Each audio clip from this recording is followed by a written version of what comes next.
So moving ahead now, we have another panel discussion, which is going to be our panelists sharing their perspectives on the topic, becoming more inclusive in education, diversity, and unity. So please join me now in welcoming the panelists and the session's moderator who will take us through this discussion. Good afternoon. Y'all too quiet for me. Good afternoon.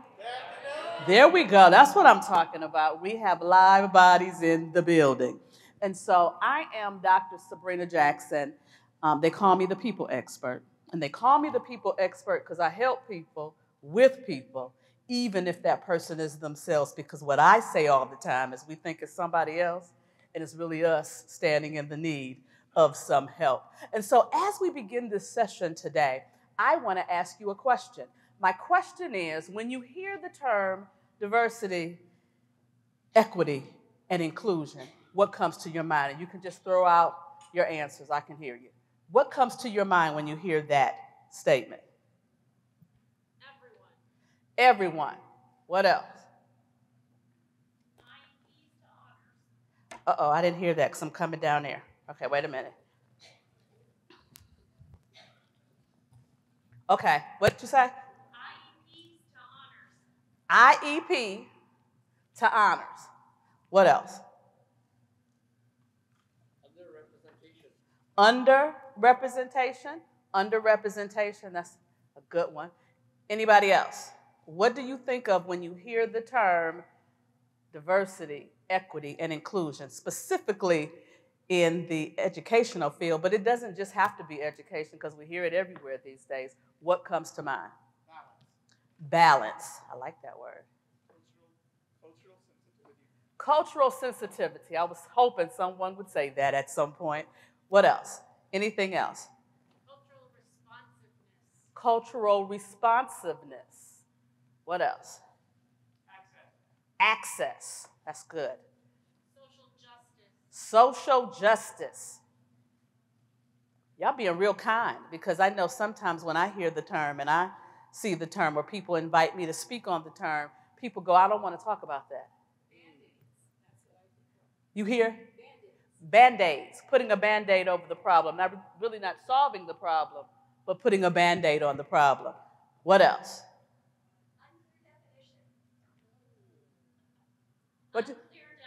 Unclear definition. That's good. Isn't that good? That's really good. Unclear definition. Because when we hear the word diversity, and when we hear the word equity, and then when we hear the word inclusion, sometimes we don't see ourselves in any of that. Sometimes we'll go, well, you know, because I'm going to go here. Go there. I'm going there. Sometimes, because I've heard this from my white counterparts. I'm not diverse necessarily. I don't think of diversity when I think about myself. So I don't really think about that thing. And I don't think about being included because I run it, if I'm on it. So when we think about diversity, a lot of times people are thinking about racial differences, religious differences, and I hate to say it, but I'm going to say it, political differences, especially right now. Oh, my goodness, it's very, very interesting. So we have an amazing panel established today, and I really believe that these women are rock stars. But before I introduce them, I'm going to allow them to each give their definition of what DEI in the educational space means to them. You got the mic, so go for it. Good afternoon. Well, first of all, I think we have diversity, equity, and inclusion because we don't know what we don't know. Okay? Now, if I had told you that I spent the last 7 years of my life in China as an academic dean and a professor, what would be the first question you ask me? Do you speak the language? And I'll tell you, no. I know how to say ni hao, and then I smile, and then they carry on the rest of the conversation in Mandarin. I have no clue what they're saying. Okay? And I remember when I went to China, the first question that I was asked by a student there was, Dr. Scott, how old are you? Well, really? Now, I don't think you would ask that question over here in the United States. You get slapped upside the head if it was my father, you know. Okay? But really, you know, going into China, I just thought they were all alike. Everyone was alike. And I found out there were more than 50 ethnicities in China. And definitely there were a lot of things that I had to learn there. The culture is very deep there. You see, we think we have this perception of these groups of people, individuals, countries, etc., but we have no clue. We don't know what we don't know. All right, so I believe that we have diversity, equity, and inclusion so that we can manage the perceptions that we have, not only about others, but about ourselves as well. So I believe this education that we provide is very, very important to us. Now, I went over there and also said, you know, I think everybody in China loves math. Oh, no, Dr. Scott, we don't love math. And then the next question I get back is, Dr. Scott, do you have a gun? Doesn't everybody have a gun in the United States? Wow. So there is a need for this education of diversity and equity and inclusion. Hello, everyone. For diversity, equity, and inclusion for me, my biggest thing that I like to focus on is equity does not always mean equal. It means being able to find what everyone needs to feel included, to feel successful, and to feel like they can take on the world, especially when they're coming out of the school setting. My specific background is in mental health in the education setting. And when I think of diversity, equity, inclusion, I think of all of the students that I have worked with who have stories of trauma, who have stories of suicidal ideation, who have been overlooked and have been silent in their struggles. And I think about what can be done to help them be recognized, to help them feel empowered, and to help them feel like they can go on and take on the world when they graduate from high school. One of the biggest challenges and one of the biggest blessings I ever had in my career as an educator was having the opportunity to create a program for high school students with mental health needs. It came about 8 years ago, so prior to the pandemic, prior to all the talk about youth mental health, and I felt strongly that there needed to be that. But I was surprised by the incredible amount of pushback that I got from the district in which I wanted to implement this program. But I had an administrative team that was amazing and stood behind me. And I saw with my own eyes the power of what can happen when children who had been overlooked, who had been forgotten, had somebody recognize them, had somebody see them for the first time, who didn't overlook them, who didn't say, well, your efforts are paying off despite the fact that you're suicidal, but your grades and your attendance look great, who realized that there needed to be a different way of educating them. And when they were in that program and they had somebody recognize them, their attendance went up. They weren't as school avoidant as they had been in the past, and they started to be successful. In a program where I had a district tell me that there didn't need to be mental health programming for students, within a 4-year time period, I went from having 5 students to 58 students because there was this secret need of students who were out there and not being recognized. They were not coming to school anymore. And people, they weren't the squeaky wheel, so people forgot about them. People didn't see them in front of them. They were your internalizing students.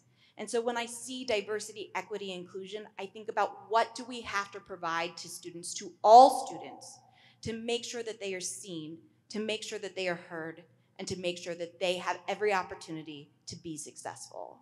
Woo. Yes.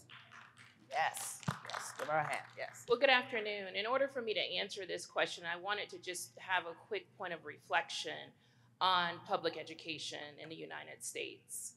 And while it is astronomical construct for us to unpack during this time, I wanted to point to 2 different constructs. One is social, and that's an obligation that we have to transfer the wealth of knowledge to students.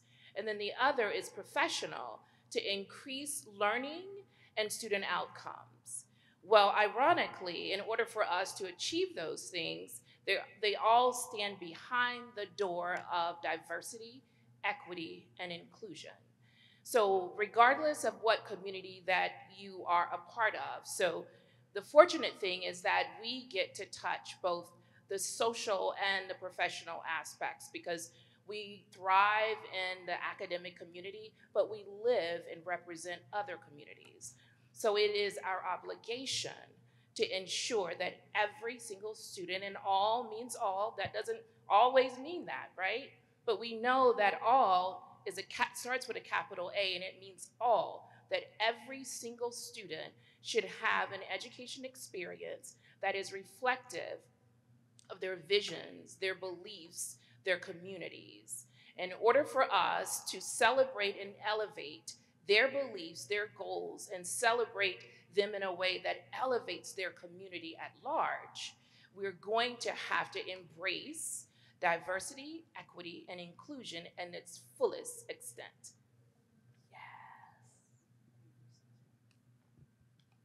Good afternoon, everyone. So growing up in Nigeria, I grew up in a community that had over 380 ethnicity. 380 ethnicities with over 500 languages. And so, growing up, I had an idea of, or I thought I had an idea of what DEI meant, right? Until I came to the United States. And I came to the United States to find out that DEI totally means different things, depending on where you find yourself or depending on the room you're seated in. When I think of DEI, it is more than policies. DEI is more than programs. It is more than just checking the boxes.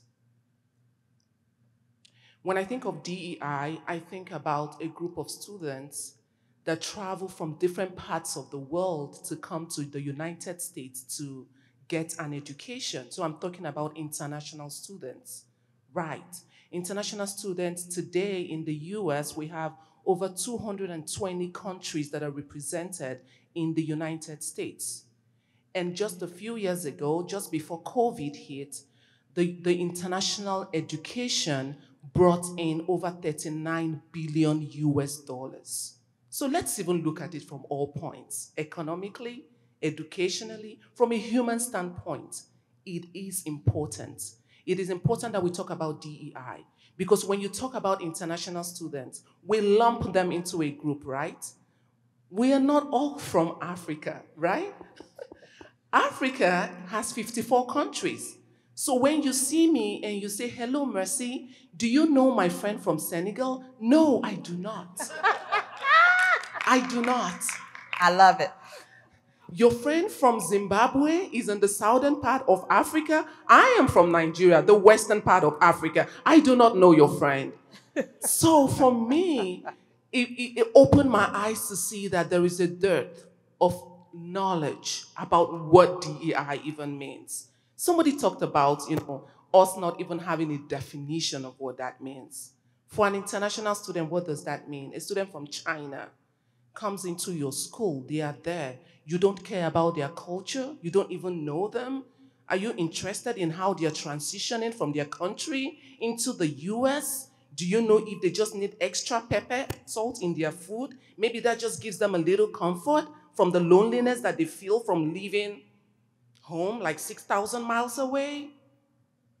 So when I think about DEI, when I say it is just more than policies, like ticking those boxes where we have just one Nigerian girl stand in the picture so that you can actually tell them that your school is diverse. Woohoo. It is more than that. Thank you. Thank you. She got a mic. That was so powerful. Yeah, it was so good. So powerful. When I think about diversity, equity, and inclusion, the question that comes to mind is there room for me? Is there room for you? All of who you are, all the ways in which you identify yourselves, and all that intersects with your identity. Is there room for you?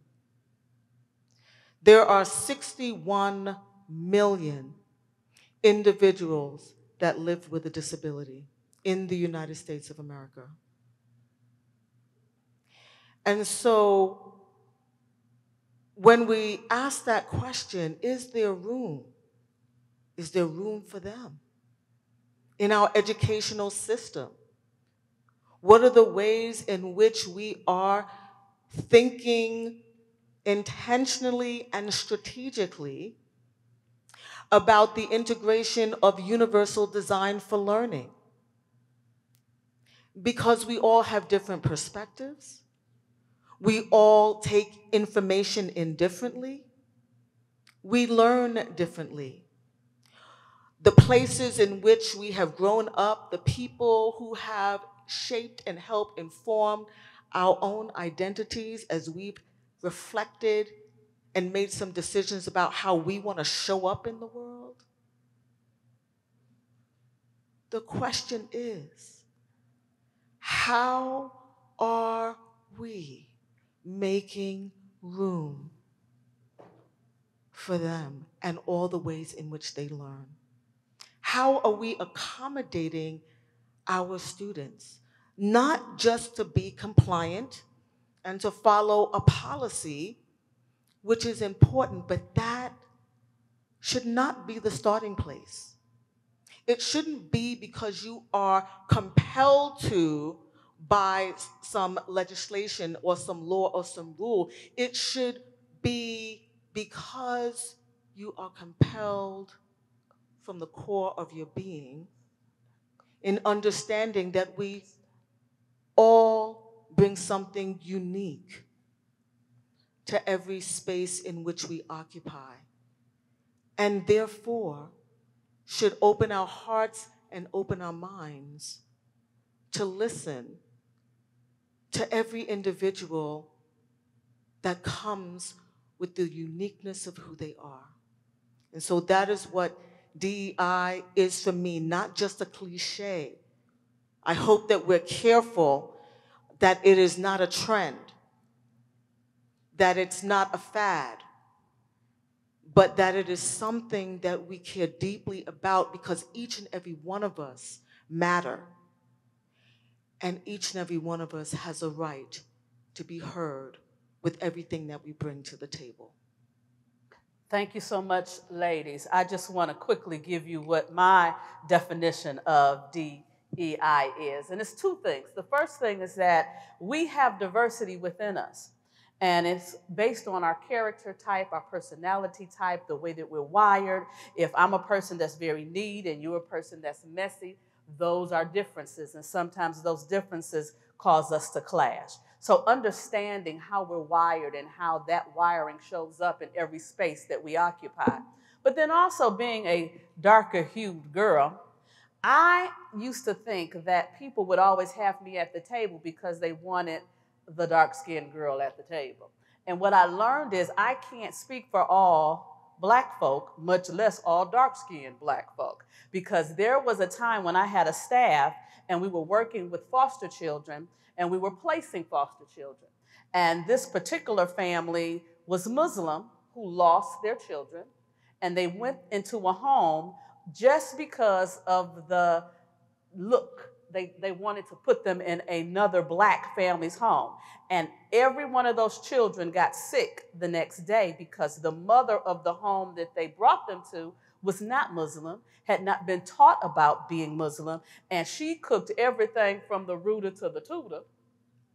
And they got sick because they had never eaten pork, because their culture does not eat pork. And so it's those nuances that seem like they're small, but they're major.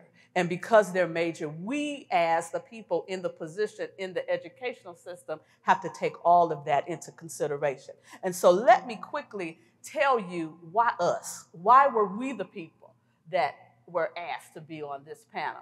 I have some rock stars on stage with me today. So let me tell you about my rock stars. First is Dr. Michele Scott. Wave your hand, girl. Wave your hand. That's my China girl. That's my China girl. And her focus is global diversity. She has over 25 years of Wall Street banking experience. Isn't that amazing? She left Wall Street, and then she came over, and she has 10 years of higher education experience. And then she told you 7 years she spent over in China with international educational learning experience. And I think that she just has a wealth of knowledge across boards that is amazing. Can you give Dr. Scott a hand?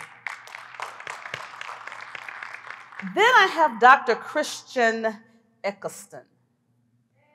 Hey. And if you heard the hey in the background, that's her mama. Her mama's in the room. Her mama's in the room.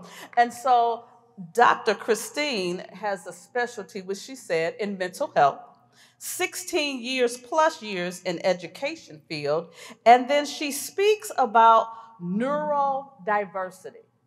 And that is a term that when you hear certain terms, you go, no, what's that? That's new. I don't even know what that means. She's going to be able to tell you more about that. But it's really helping people understand at a deeper level about how we deal with people who may come with some challenges.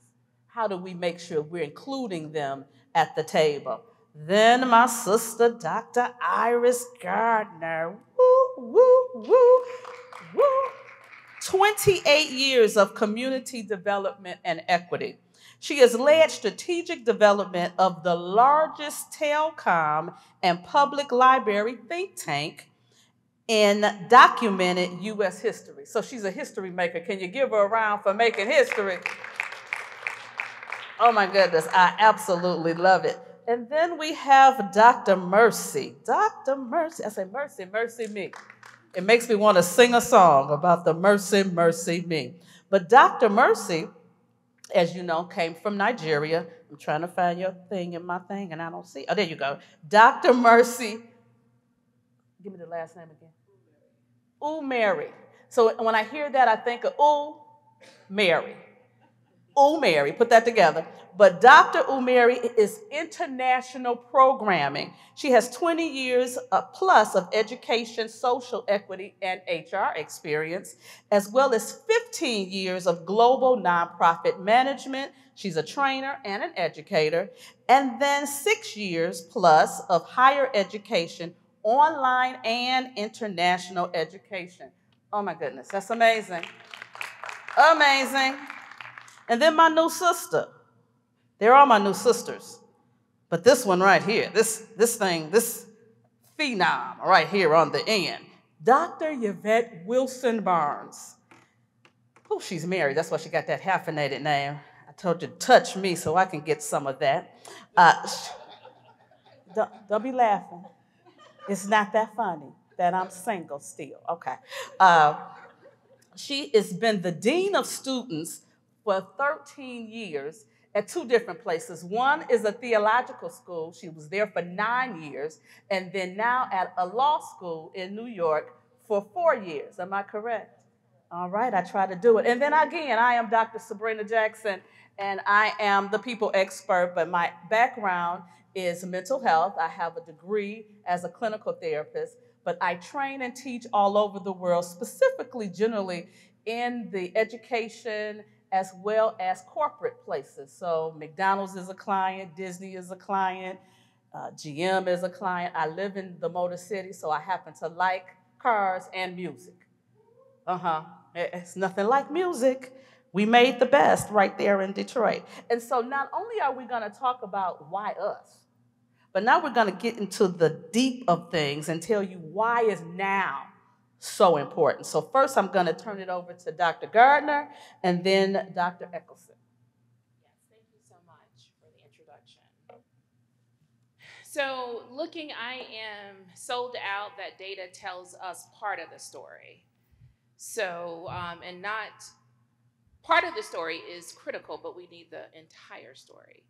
So as I reflected, I looked at NCES, and they had done some data, some research on the high school graduation rate.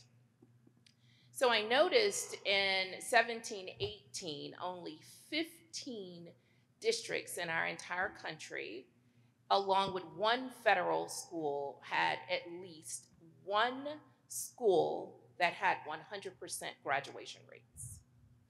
So to say that's alarming is an understatement. So that's 15, not 1,500, not 150, that's 15. So if we were to transcribe that into something a little bit more tangible, that means that most students will matriculate through high school and some of their peers will not graduate. Transcribe that into what that looks like for an educator. That means that most educators will have been engaged with a student or observed a student that fell through the cracks and did not graduate. Well, in our constructs of society, usually the majority is the positive and the minority is the negative. But in this construct, it's reversed. So when we think about putting a shirt size on the problem, is it extra small or an extra, extra, extra large? I would present to you that this is an enormous challenge that we have. So if we're saying that part of our work is deeply embedded in our instructional practices, then we have to engage there. Much of our work is saturated or intertwined with the communities that we serve. We have to start our work there. So the question is, in order for us to be highly intentional and move with a solution focused, who better to do it than us, right? So if not us, then who? If not now, then when? So as Dr. Jackson shared, my background or focus is mental health in the education setting. For that neurodiversity piece, neurodiversity, for those who are not familiar, is an all-encompassing term for ADHD, autism spectrum disorder, dyslexia. I could go on and on there. And why I talk about mental health with neurodiversity is because oftentimes there is a strong connection of mental health with our neurodiverse students. And that is because many of our neurodiverse students get a lot of negative messages on a regular basis, especially our ADHD students, right? Why are you lazy if you just tried a little bit harder? And even when it's coming from a place of love. But it's gotten to a point where we have so many students now who are struggling with their mental health. Their school avoidance has become an astronomical problem worldwide, just not here in the US. I recently had a chance to talk with individuals who were supporting the Australian government with the concept of school avoidance. So we know that it is happening globally. Why is it happening globally? What is going on that students don't want to go to school? Why are students having difficulty? And then I'll tell you too, we know there is a youth mental health problem. The White House has come out in July and released a press release talking about it.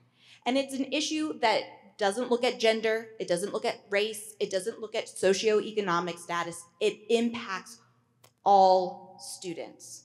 And it's keeping students from finding their true path and success. But we can do something about it as educators. But we forget about these students, because I shared with you earlier, these are the students who stop coming to school, who are getting enough grades that they're passing, but we know that they have tremendous talent.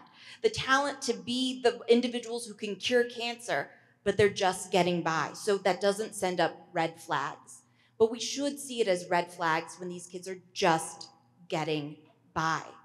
And we know as educators, there are best practices that are research-based, evidence-based practices that we know are the ideal way for us to be teaching students, but we still don't subscribe to them.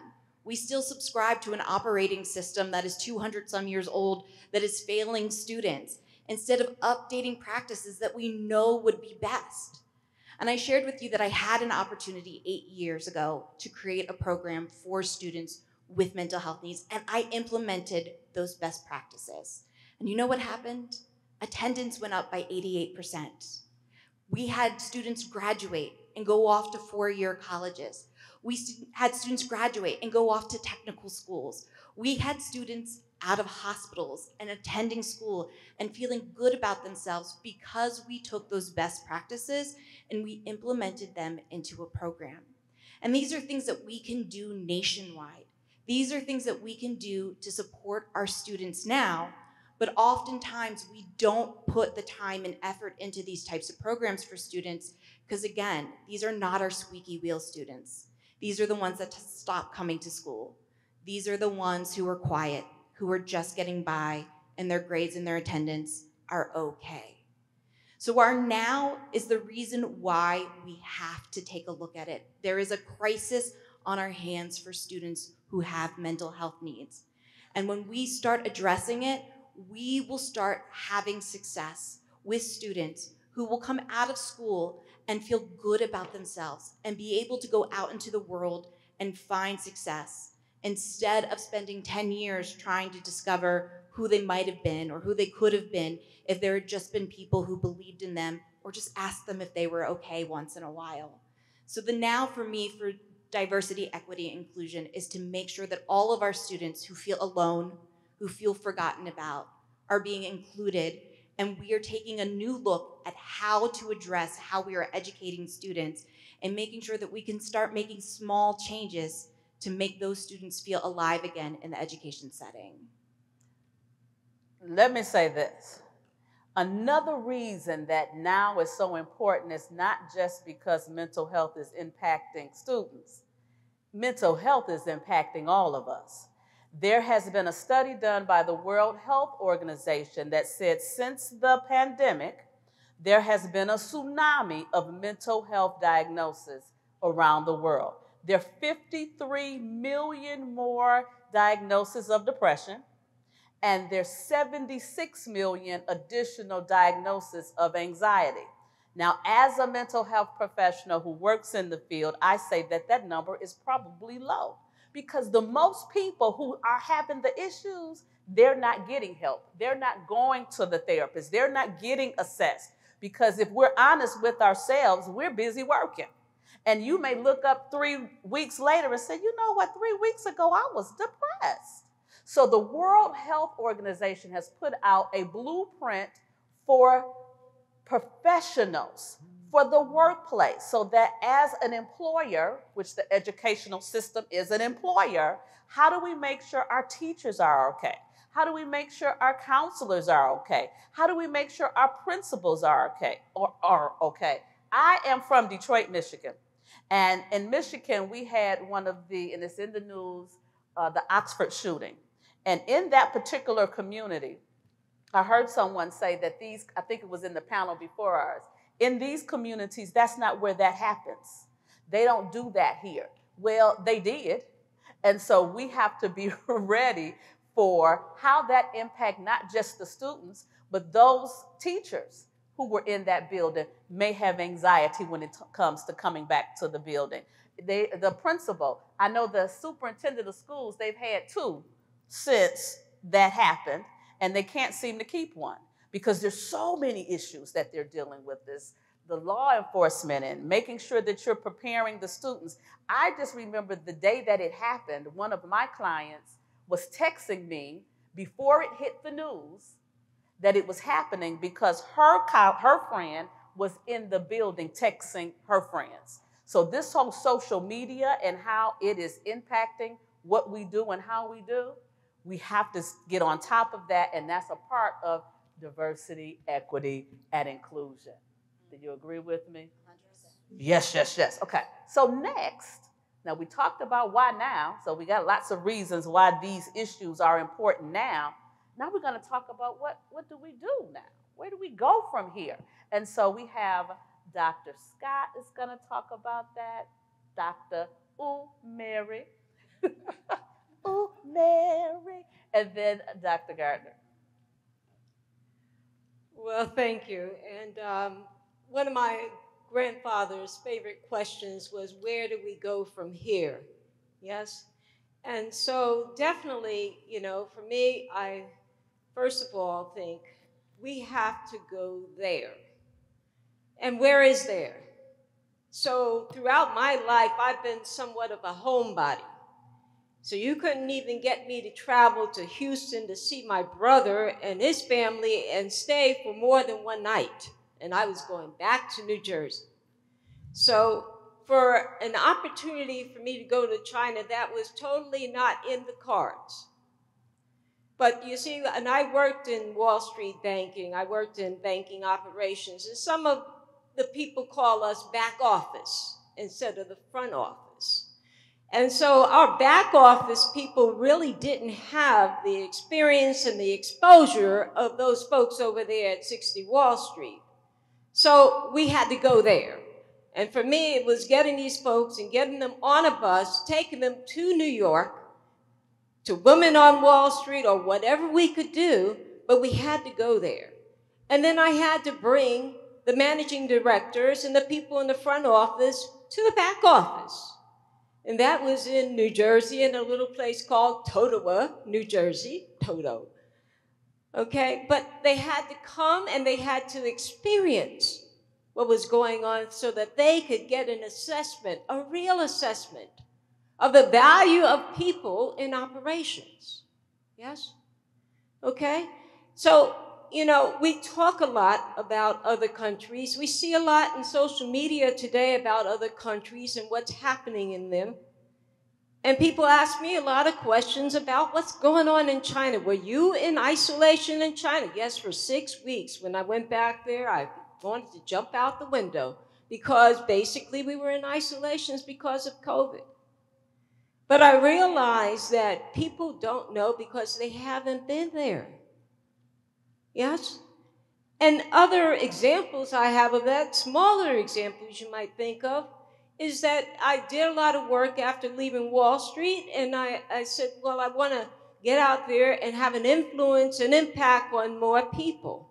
Well, I had to go to the South Ward of Newark, New Jersey. Now, if you've ever been to the South Ward of Newark, New Jersey, you'll probably say, well, how do I get out of this place? Okay? It's like the south side of a lot of our other cities in this country.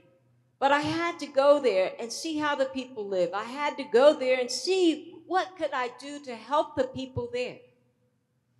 Okay? I had to go to China. I had to go to France. I had to go to Germany. I worked for a German bank. When this German bank took over our U.S. bank, Bankers Trust, they gave us middle managers and above a book. They wanted to teach us something, German for Dummies. I still have the book. Wow. Okay? And so, basically I said, well, I want to learn about the culture. I want to learn about the people. They tell me they're more strict over there in Germany. I knew it took them a long time to make decisions about things. And so basically I had to go there. Okay? So when I think about where do we go from here, we have to go there. I'm teaching international business now, and I have a student who basically looked at a specific country and came back and said, in this country, in the education, it's the teachers who move around, not the students. The students will stay in the same place for the whole 13 years, and the teachers move around. Wow. The teachers get to go and learn about the environments that these students are learning in. The teachers get to go and learn about where these students live. They go to these students' homes. Yes? We have to be willing to go there. You can maintain your authenticity, who you are, but you have to acculturate yourself. You have to look at these other cultures and realize, what is it about them? We talk about students coming into the United States, and yes, they do come here. People migrate here. My students come to the United States and they go back home, and they are able to say, this is how they live in America, because they've been here. Have you been? to some of these other countries that maybe you are critical about. Yes? We have to go there. So what do we do from now on? We have to export our students as well, globally. Give them opportunities to learn in different countries. Make sure that they are educated beyond the walls of the United States. We're losing the influence that we have in the world. And I heard people talking about doing things collectively earlier, because we are not collective. We are more individualist, thinking we can stand on our own, where most of the countries around the world, including Africa, including China, and all of its surrounding countries, that have realized that we cannot do it on our own. So where do we go from here? There's a term called Gemba. I'm a Six Sigma black belt. And so I learned a lot of Japanese terms. Gemba. You gotta go there. You gotta be there. You gotta experience it. Thank you. Thank you.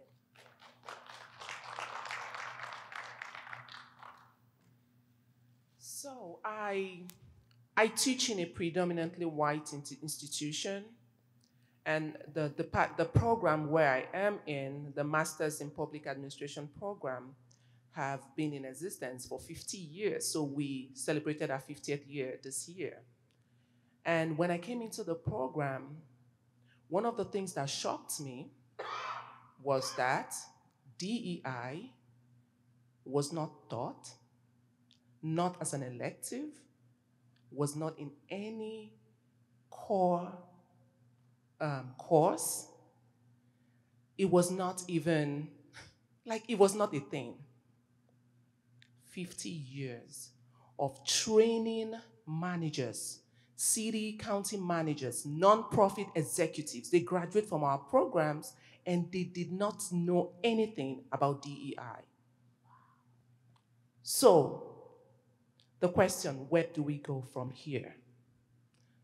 We can start from anywhere. Start from where we are.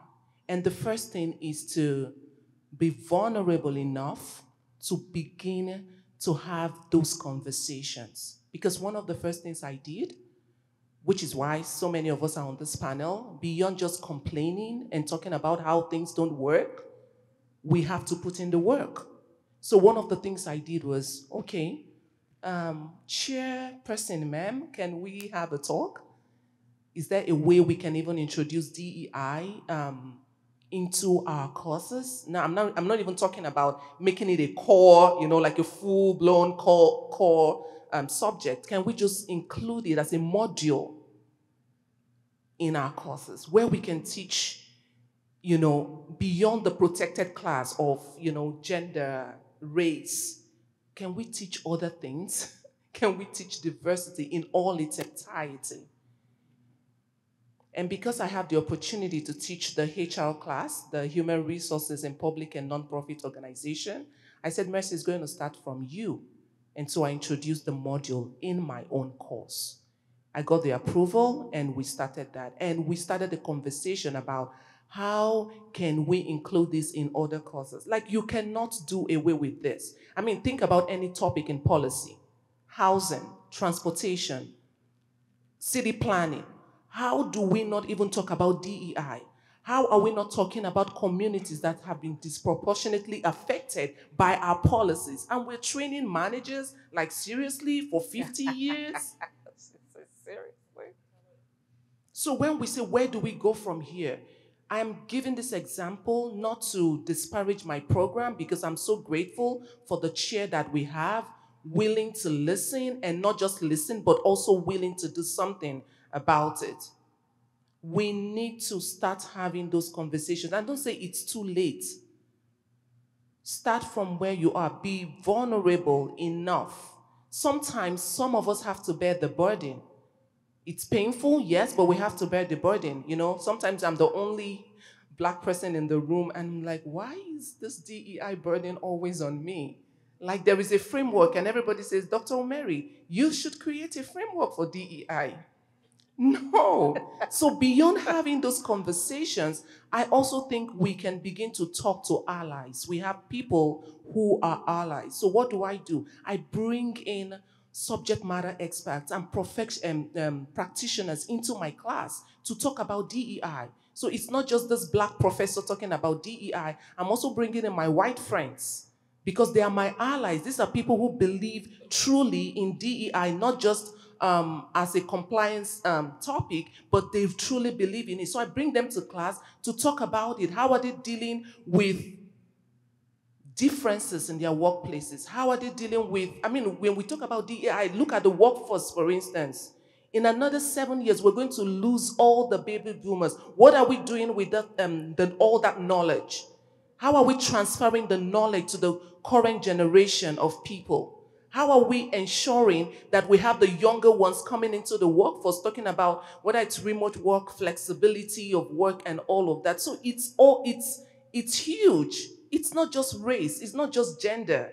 There is a whole lot of things that we deny ourselves from a human standpoint first, then from an institutional standpoint, when we do not truly go out there and begin to have those talks. It would be uncomfortable. You will be called names. You walk on the corridor and people just get quiet when you start coming. You're going to deal with all of that, but it has to start from us. Somebody has to start. I started it. Go back to your organization, and if you don't have anything like that, start from somewhere. Sometimes, some of these my allies, they really want to talk about it, they want to do something, but they sincerely do not even know how to start. And so we can close that gap and just say, okay, you've been thinking about this. This is what I think. What can we do? And get to work. Thank you. Thank you.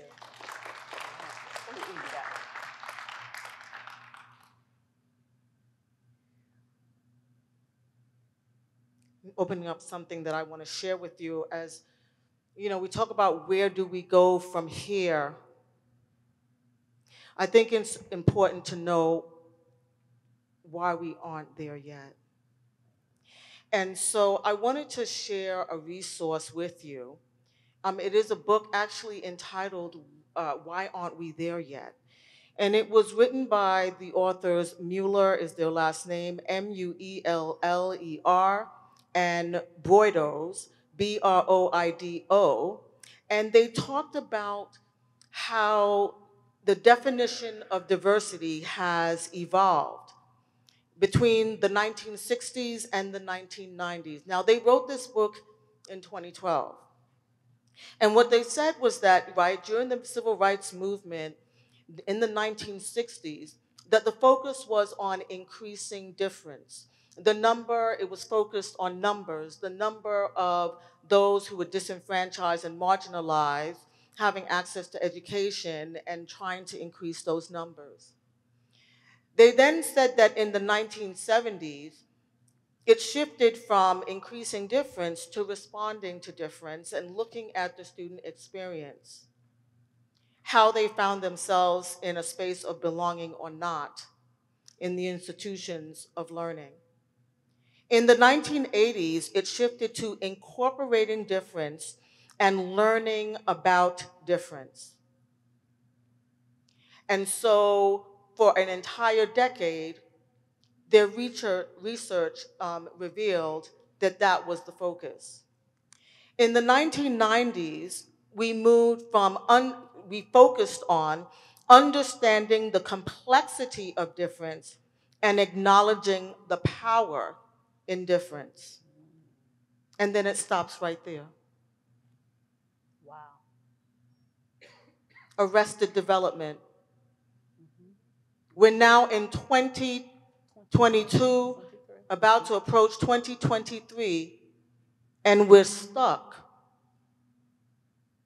with the diversity definition that's centered on understanding the complexity of differences and acknowledging the power in difference, and we still can't figure it out. Challenged with having those difficult conversations. challenged within our own institutions with the leadership of institutions not making an investment,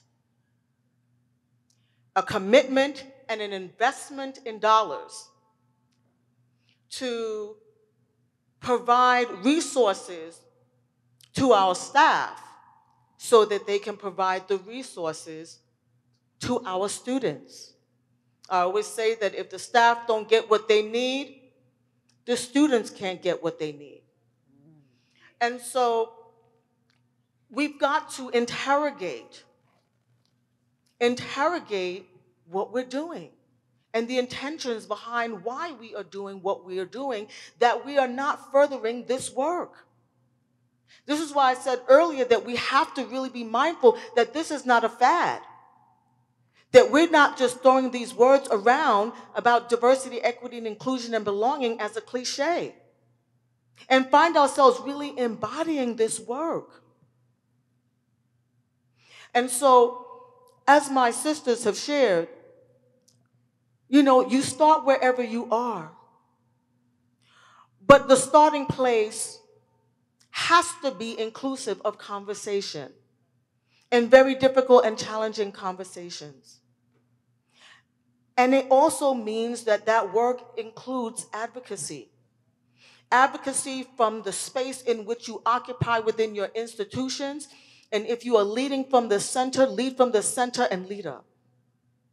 Because it's important for us who are professors, faculty, who are deans of students, and et cetera, we are the ones that are on the ground. We are the ones that are talking to students and hearing how they feel that they are not being heard, they're not being understood, and that they're not getting the support and the resources that they need. Start wherever you are, but wherever you are, make sure that you are provoking a conversation about this important work. Thank you. Whew.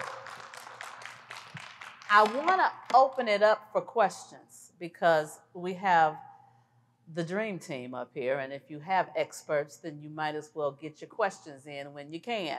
So does anyone have a question? Please feel free to come to the mic.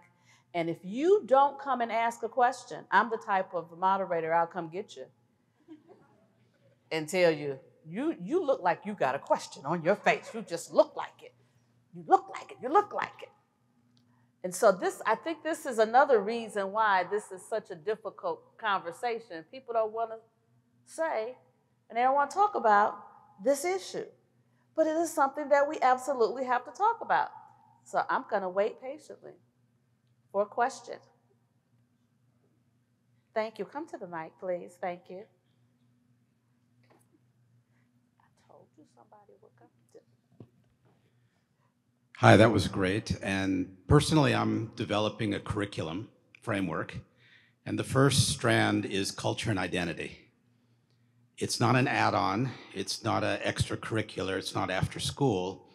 It needs to be created with standards that are planned for, taught, and learned in everything the kids are doing. So I'd like your response to that. How do we get DEI?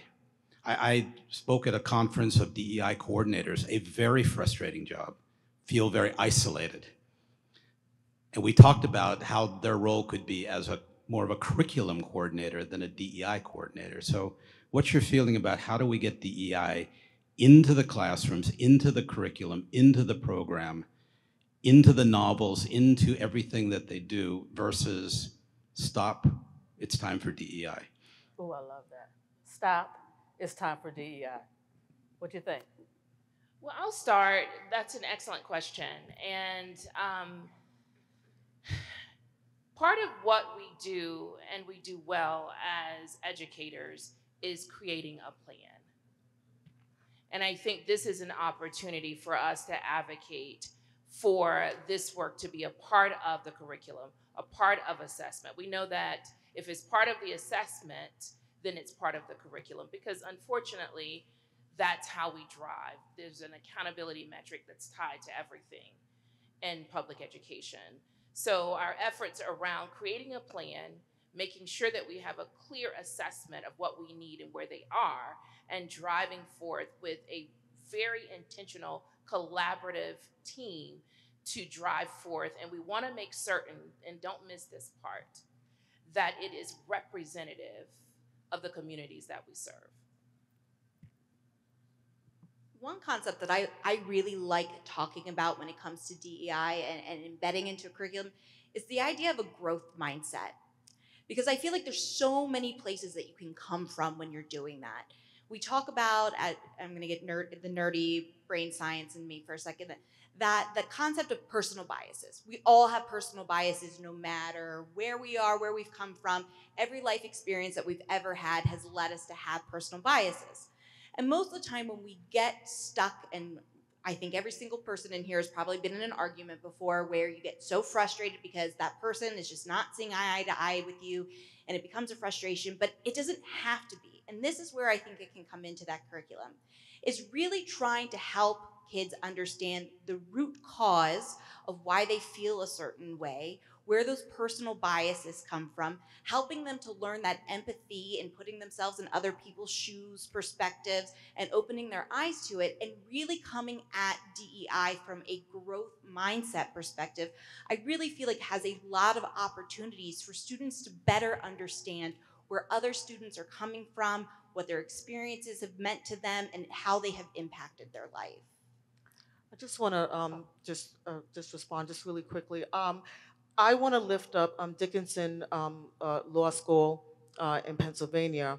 I learned that they have an incredible framework, and I've looked at it, and they have integrated DEI in every area of their institution, from institutional advancement to student affairs, to career planning, to financial aid, to the curriculum.